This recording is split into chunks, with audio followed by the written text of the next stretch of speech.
Madlangandleni amahlungula ancamile lawo ngamaza waphuma kumandisa. Umandisa ubethana umtata wakhe emkhusela nasezimfazweni, kodwa ubomi umtata wakhe bafikelele esiphelweni.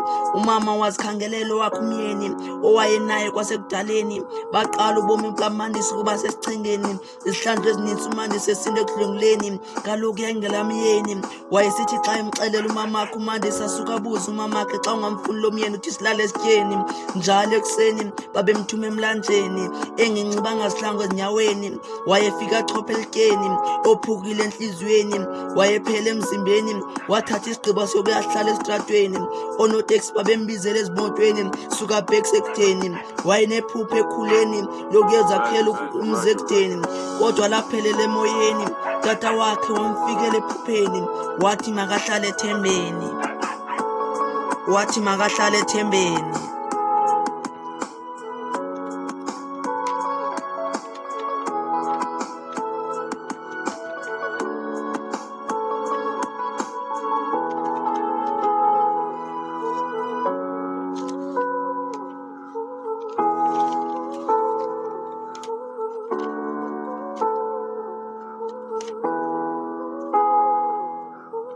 Umandisa wabhenela ekholweni, bamxhasa ecaweni, wabuyela emzimbeni, waba mhle ebusweni, bamcela emtshatweni, waba nowakhe umyeni, bayokwakha eDurban. Wafikela emnqwenyweni ngenye imini wabona umamakhe esitratweni esemvuleni efe emnyama emzimbeni. Wambizela emotweni wambuza ngokwenzeka emzimbeni, kanti ubexhatshazwa ngulamyeni. Wamthatha wayomakhela owakhe umzi, wamthatha wamakhela wakhe umzi, wamthatha wamakhela wakhe umzi.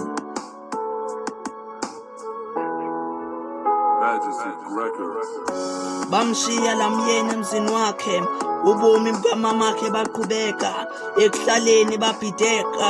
Kaloku uThixo akaxakwa nto, kaloku uThixo akaxakwa nto.